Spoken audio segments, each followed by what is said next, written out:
and welcome. This is your Wish Upon a Star Lunar Horoscope for Tuesday, April 20th, and that's 2021. The first quarter moon will be voyaging through the sign of Leo the Lion, and that's going to bring you power, humor, consideration, delight, altruism, wildness, ferocity, and magnetism. The first quarter moon is a waxing half moon, and during this April 2021 cycle, the growing half moon occurs while transiting the 10th mansion of the moon at 6:55 a.m. using universal time-coordinated and tropical astrology.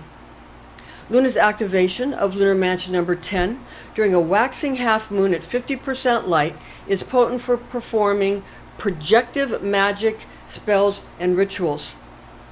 Mansion of the moon number 10 is in effect from the night of April 19th at 9:58 p.m.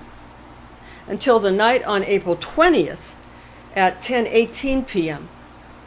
With the waxing half moon occurring in Leo the Lion on the 20th at 6:59 a.m., lunar mansion number 10 is magically activated at the exact time of the first quarter moon in Leo. I'm Pastor Rosemary, the Astrology Angel. I'm a Rosicrucian seer, biblical astrologer, Christian psychic, and Gnostic mystic. And this is a Readings by Rosemary angelic transmission. Luna will be in Cancer at 25 degrees, 42 minutes, 51 seconds, moving into Leo 8 degrees, 34 minutes, and 17 seconds, according to Abraham. Those are his margins.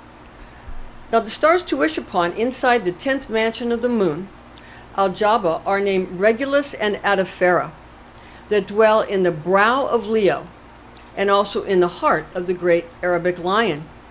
Ask the angel of Alpha Leonis, which is Regulus, and Zeta Leonis, Adhafera, who is named Ardesiel, to lift up sadness, slowness, and sickness from the heart and body of whomever you wish to provide such therapeutic remedies for.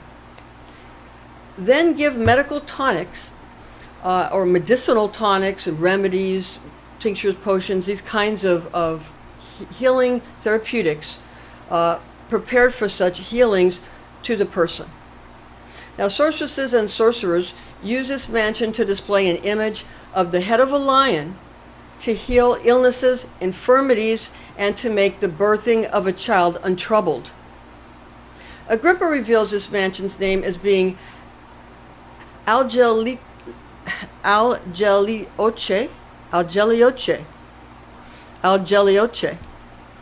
or Al-Begeb, being the neck or the forehead of Leo.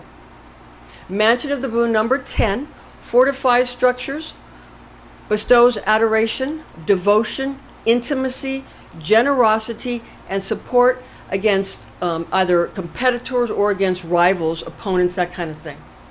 Generating images of these qualities will bring them into physical reality. So if you make renderings, films, descriptive poems, descriptive writing, or pictures or films, anything like that that will give these kinds of images that we mentioned, the adoration, the devotion, the intimacy, the generosity, or support against competition, or even to fortify a structure like a building, that will bring these things to pass and bring it into physical reality. Agrippa also discloses to us that for the purpose of fashioning a magical talisman, magicians crafted an emblem made of gold, bearing the image of a lion's head. To increase the magical potency of the icon, they added the scent of amber, creating a rich and inviting, earthen, forested vanilla aroma.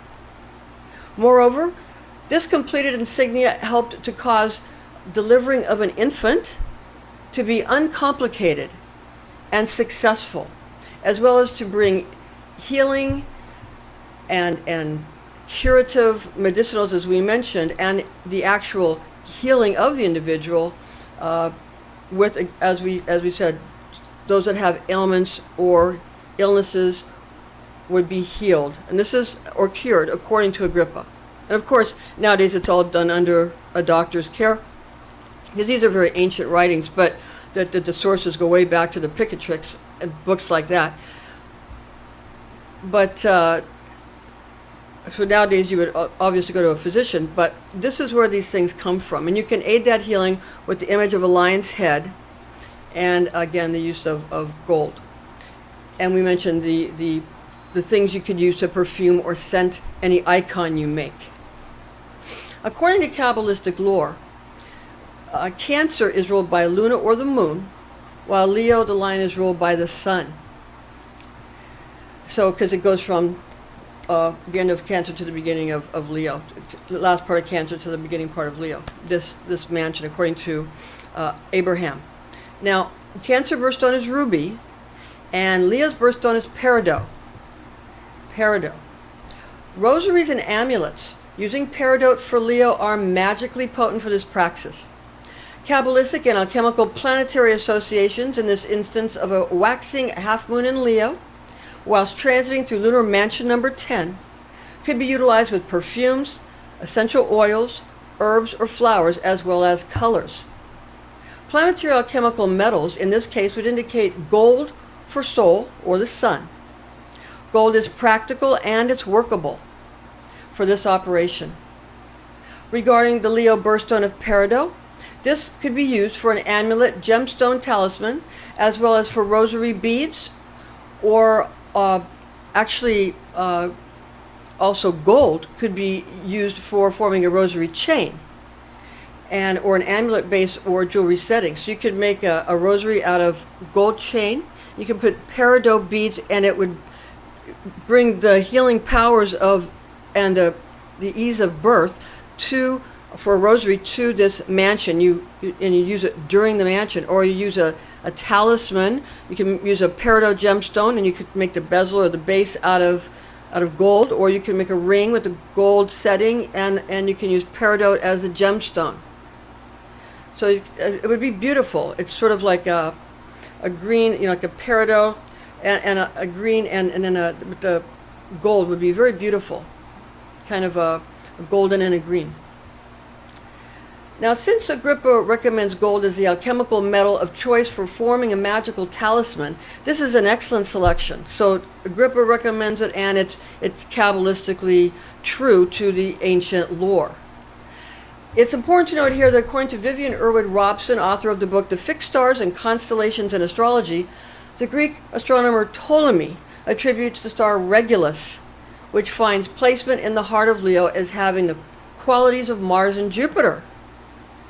The alchemical metal for Mars is iron, and the metal assigned to Jupiter is tin, according to Kabbalistic teachings. Both of these metals are sensible, and they are both feasible for this function.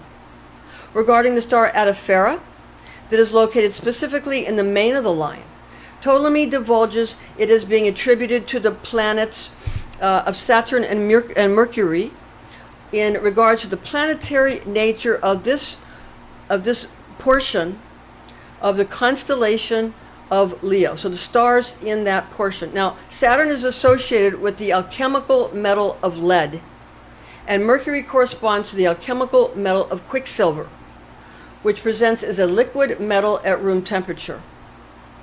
Now, there's a warning here, because both lead and quicksilver is also called mercury. It goes with the planet Mercury. So both lead and quicksilver are toxic if ingested or absorbed through the skin, and both can either cause lead or mercury poisoning, respectively. So therefore, neither of these two metals are pragmatic, nor are they realistically usable for this procedure. All of the aforementioned planetary natures of the stars Regulus and Adhafera are in contrast to the other portions of the body of the lion, where Ptolemy assigns differing planetary aspects.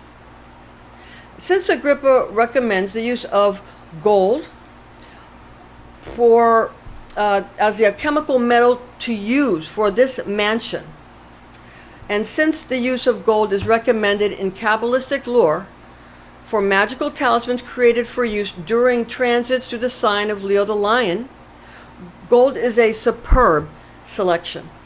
If martial or Jupiterian aspects are desired in similitude with the traits Ptolemy assigns to the star Regulus, the alchemical metals of iron for Mars or tin for Jupiter may also be utilized for the making of rosary chains, amulet bases, or magical jewelry settings to go with the peridot bead of the rosary or the peridot gem, stone in the amulet, or the gem in the setting of the magical ring that you're making, or whatever, or bracelet, whatever, or necklace that you might be making. Now, again, gold is what Agrippa recommends, and it's general for Leo and the Lion in the first place.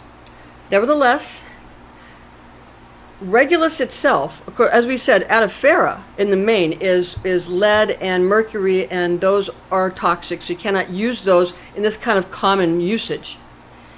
But Regulus, which is in the heart of the Lion, you can use Mars, or for Mars association of iron, or Jupiter association of tin. Now, Jupiter gives you generosity. It's more watery, not as fiery as gold.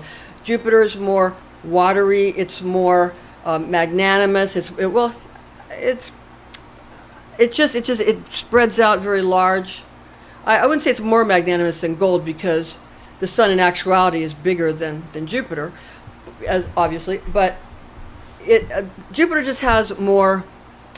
It has a lot of mercy. It's not as ferocious. Jupiter's not as ferocious as the sun. And Jupiter is not as fiery as the sun. Jupiter's more watery. So what are you looking for when you're making? What kind of qualities are you trying to bring through? Now, Mars would be a different selection. Mars would bring a warlike aspect. It would bring that martial Aries god of war aspect. So pay attention to what you're trying to do, and you would do the following according to what you're trying to accomplish.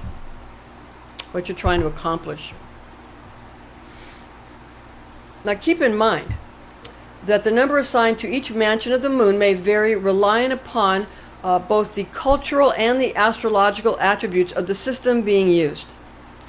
What pinpoints the exact lunar mansion to which we are referring is made clear by the use of the star to be wished upon, as well as by the name of the indicated mansion of the moon, which we give you all those things. And we have an attached document for our blog that has all this information in it, even the page numbers we're going to recommend, with the books we're going to recommend to you in a moment here. In the description box, there's our blog. You can click on that and get all the information. You can see it all in writing and get the page numbers and all of that if you want to buy the books or to use for yourself, that kind of thing. So, now, other Kabbalistic correspondences for lunar mansion number 10 are as follows. We're going to give you some other correspondences to moon in Leo. We have the moon in Leo is going to provide with qualities of being compelling, witty, amusing, feral, and charismatic. These natives are also said to be charitable and compassionate. Planetary archangel for Luna or the moon is Gabriel. God is my strength, power of God, and a messenger of God. Zodiac angel for Leo is Virchiel, whose divine tone is I will. Tarot card for Luna or the moon is the High Priestess card.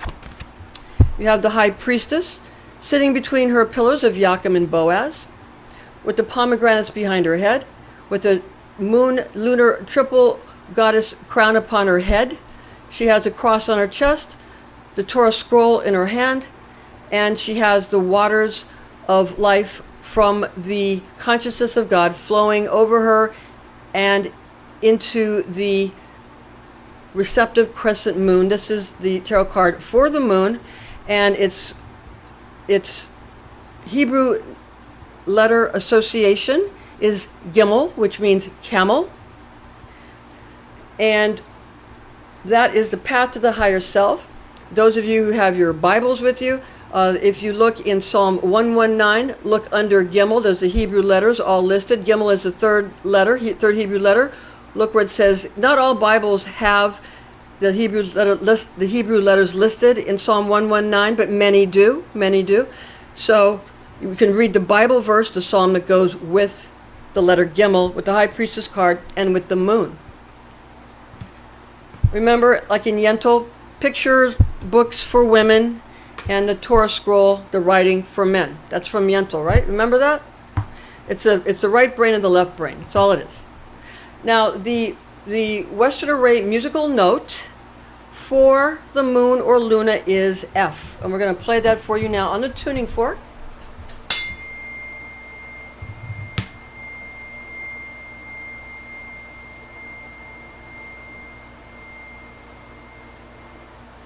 And the tarot card that is for Leo, the lion, is the strength card. You have the maiden is most often associated with the goddess and with the goddess Virgo.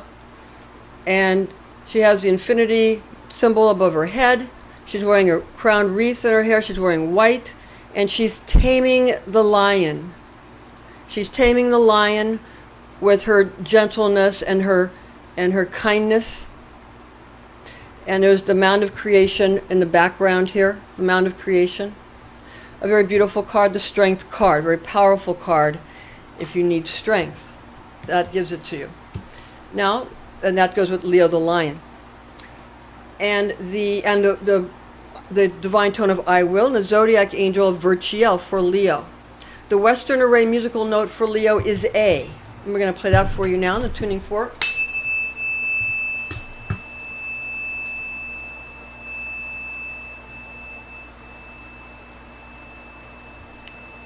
That's the healing note for Leo, for the Strength card, and for the sign of Leo, and for the divine tone of I Will, and for the Zodiac Angel H.O.A.F of Leo. Now, the information found in this document is based on the oral tradition known as Kabbalah, taught to me by Rosicrucian clergy when I was but a young girl, the facts of which I've committed to memory. Much of the information about star magic in this presentation was also taught to me through an adjacent German pagan coven, which they had established a satellite coven, and many of them actually throughout the world, and I was in one of those covens in America. I began writing a book based upon these extremely important teachings in 1988, which I have entitled to be my Star Magic Grimoire. Now, if you want to have some books to reference and to study this for yourself and develop your own systems, 3 books we recommend, and you can get the page numbers in the attached blog in the description box. So we have here, the first book would be Mansions of the Moon, a Lunar Zodiac for Astrology and Magic, 2nd edition, with 2019 to 2033 Mansion Ephemeris, written by Christopher Warnock, illustrated by Nigel Jackson, published by Renaissance Astrology in 2019. And that has that ephemeris, which is very important if you're into lunar mansions, which I obviously am. The second book, 3 books of occult philosophy, Llewellyn's Sourcebook series, authored by Henry Cornelius Agrippa of Nettisham, 1533, translated by James Freak, 1650, edited and annotated by Donald Tyson in 1993, published in 2000 by Llewellyn Publications. And third book, The Fixed Stars and Constellations in Astrology, authored by Vivian E. Robson, Bachelor of Science, in 1923, published by the American Federation of Astrologers, Inc., cover design by Jack Capola. Thank you for joining us. Please join us again.